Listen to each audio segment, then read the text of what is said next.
When I stand on the stages of the world's great concert halls, poised to launch into a concerto, I instinctively breathe in and play my first note on an outward breath.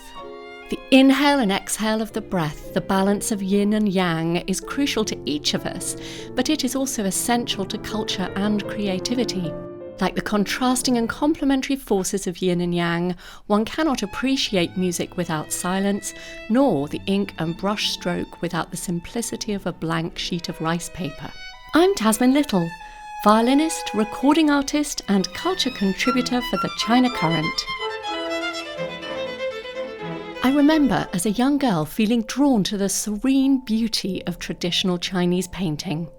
There was something magical about the delicacy of the brush strokes and the focus on the natural world.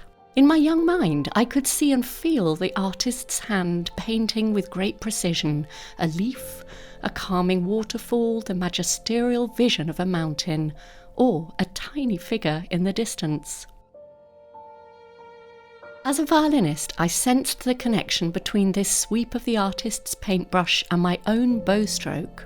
Unlike Western paintings, where every inch of the canvas is usually filled with paint and subject matter, there are beautiful empty spaces in Chinese paintings, allowing the viewer to focus in on the detail as well as appreciate the perspective and use their imagination. The rice paper is conceived as an integral part of the painting, and there is a similar connection and synergy in Western classical music. Most of us consider music to be the sounds that we hear, an aural landscape, hopefully pleasant, sometimes turbulent, and at times highly moving. However, it's the element of silence which is one of the most powerful and integral factors of music, the moments where no one plays, everyone listens, and both performer and audience are allowed to pause and reflect on the space between the sounds. I remember giving a performance in the vast chamber of the Royal Albert Hall in London to some 6,000 or so listeners, and as my notes died away, the collective audience and musicians on the stage drank in the silence. This shared experience was as powerful as the music we had just witnessed, and it felt as though we were all exhaling together in unanimity. The violin has often been compared to the human voice, and it is the bow arm which brings the violinist's voice to life, just as the paper will remain blank before ink and brush make their mark.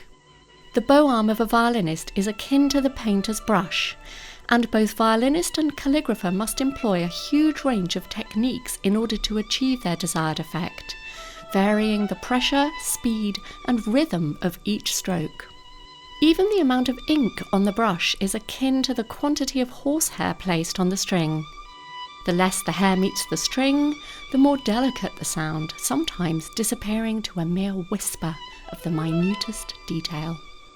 In my next episode, I'll tell you more about the ancient art form of Chinese calligraphy and the intricacy of the brushstroke. I'm Tasmin Little. I first travelled to China some 40 years ago. Join me as I continue that adventure on the China Current.